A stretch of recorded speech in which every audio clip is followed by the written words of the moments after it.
I started playing D&D on a regular basis about 2 years ago, and not a day has gone by since where I haven't thought about the game in some capacity. From late nights poring over my campaign journal trying to decide how to best introduce the next plot hook, to practicing voices of NPCs while in the shower, Dungeons & Dragons has become my go-to creative outlet. And that seems to be the case for a lot of people. Although D&D has had a solid player base for decades, the release of its 5th edition, which aimed to make the game more accessible to a wider audience, has been followed by a dramatic change in how the public views the game. Due to exposure from streams, podcasts, artwork, TV shows, and maybe above all, word of mouth, D&D has shifted from being that thing that even a lot of nerds thought was a bit too nerdy to something my normiest of friends are interested in trying. Whether it be D&D or some other tabletop RPG, these kinds of games have found a place in the spotlight because they have something to offer everyone. While there are many reasons I keep coming back to them, one of the biggest is that they offer me a space to improve my skills as a writer. I've been writing fiction since one of my high school English teachers told me I wasn't entirely terrible at it. Honestly, a major reason I continue to make stuff for this channel is so I can break down what makes any given story special and apply what I learned in my own writing. Dungeons & Dragons has given me the chance as both a player and dungeon master, or DM, to workshop the sea of raw ideas floating around my head,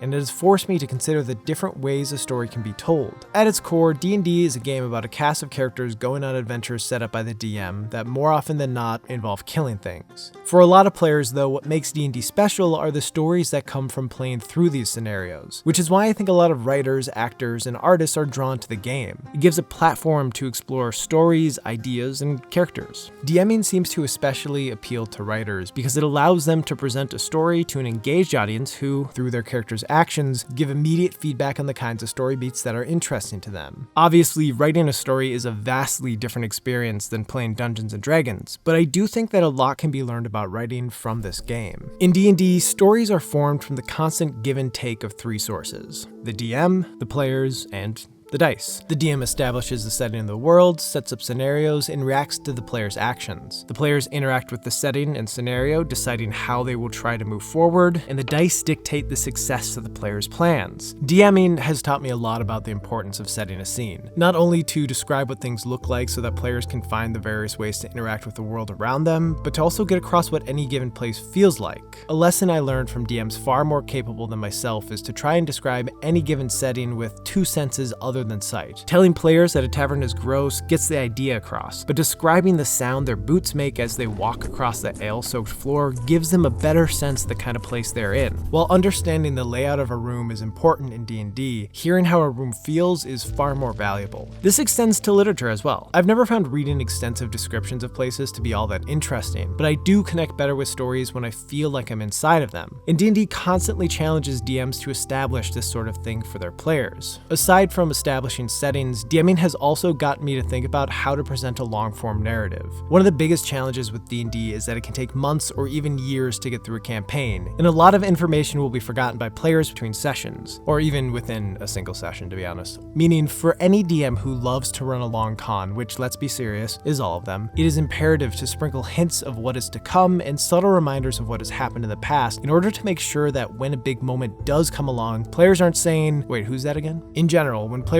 reach these bigger moments, if they can't look back and see the connections to a reveal, it may feel random or cheap. It's gotten me to rethink the importance of foreshadowing, not just as a way to build tension, but as a way to establish and/or re-establish information. For example, in one of my campaigns, the party has had a running feud with a Rakshasa named Mevi. For those who don't know, a Rakshasa is pretty much a humanoid tiger demon with backwards-facing palms who's all about deceit, greed, and revenge. D&D is silly. Through magical means, he disguised himself as a wealthy mine owner, and the party discovered and exposed his true identity, forcing him to flee. Having read their minds before leaving, he knew their final destination was the far-off city of Valia, so he went there to set a trap. It took them about 30 sessions until they finally made it to Valia. Because I knew it would take them a while, I made sure to consistently place red herrings along the way, having them encounter various people who were made to remind them of the Rakshasa, leading them to always be on their guard. They realized that anyone could be the Rakshasa and proceeded with caution. This helped the villains stay fresh in their mind despite it taking nearly a year of real-life time until they faced him again. In any long-form story, especially those that are spread over different books, it's important to remind readers of various elements of a narrative without being incredibly obvious that those elements are about to play a major role. While those aspects of DMing have helped me as a writer, observing the elements of D&D that are distinctly out of my control are what have caused me to rethink how I tell stories the most. As a DM, the only thing that you can 100% expect from your players is that they'll do things that you'll never expect. These moments are typically equal parts exciting, hilarious, and frustrating, because they often lead away from the tight arc that you had pictured and into a true and utter mess. But I find them to be extremely valuable. They give insight into how other people view the story, showing what they're most interested in interacting with. While DMs naturally want players to be most interested in the carefully crafted stories they planned out, that's not always the case. Of the NPCs who are now major characters in my campaign, most of them were made up on the spot, and that's because the players latched onto something about them that turned out to be an interesting thread to follow. Players show you your good ideas that you didn't realize were good ideas. Furthermore, understanding why a player makes certain choices can help show how other people interpret the information that's put out there by the DM. While writers shouldn't curtail everything they make to appease the visions of readers, considering how different people may interpret or misinterpret a story can help writers decide when to be more specific or vague, depending on how they want readers to look at it. Something I've noticed from jumping between being a player and a DM is that players only get a small part of the picture, which means that it is on the DM to provide enough meaningful information to the player so that their part of the picture is still engaging. And the same thing applies to writing fiction. It's normal to keep an audience in the dark about certain elements, but there's a point where it stops being an interesting mystery and just starts being obscure. D&D is a really solid tool to help find that line because feedback from the audience is immediate. Most published writers have editors and beta readers in order to work on these aspects of a story, but placing ideas that you might want to use in an actual piece of writing inside a D&D campaign and seeing how your players digest them is a really interesting alternative, especially in the early parts of the writing process. It'll give a very new perspective on the original idea. Moments where players diverge from an expected path can obviously create some messy storytelling, but it can also lead to incredibly memorable moments that the DM never would have thought of without being put under that pressure. While players have provided me with a look at the different ways a situation can be approached, dice have gotten me to consider the different ways a situation can play out. The die of power!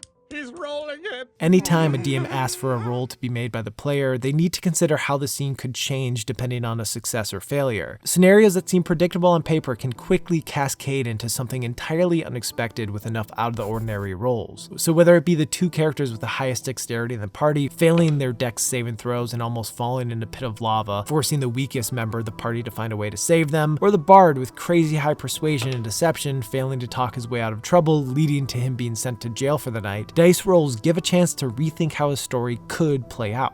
When working on writing outside of D&D, I sometimes like to have a d20 next to me, and anytime a character tries to do something, I give it a roll and write the resolution of the scene based on the roll. Regardless of whether or not I end up keeping that version of the scene, I always feel like I end up learning a lot about the character that I never would have if I just wrote it with my original intention. Seeing how a character responds to failure and success can bring a lot of insight into who that person is, and I think that's why D&D characters end up being so robust and interesting. They experience tons of extraordinary moments that go terribly wrong and unbelievably right, and everyone at the table gets to see who they become in all of these situations.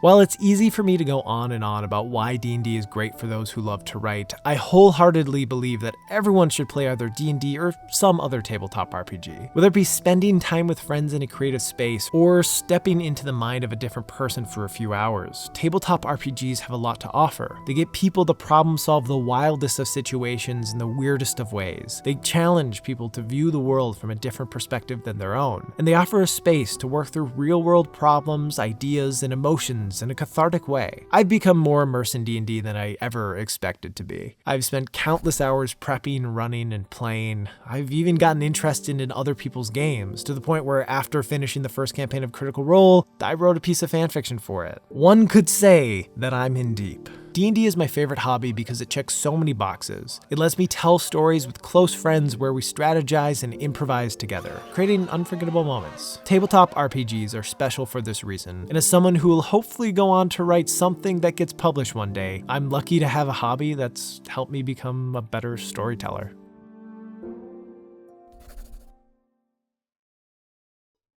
Hey, thank you for watching. If you enjoyed this and are interested in seeing more stuff about D&D that I'm a part of, check out my podcast Once Upon a Roll. Each episode I have on a new guest and we play a session of D&D 5th edition. It's a really fun time and could be a great podcast to add to your rotation. If you're interested in supporting the channel in other ways, consider checking out my Patreon. Any little bit helps, and the more support I get there, the more time I can spend making videos. Also, check out my Twitter, I guess. I tweet bad takes all the time. Have a great day and or night, and I'll see you in the next one. Thanks.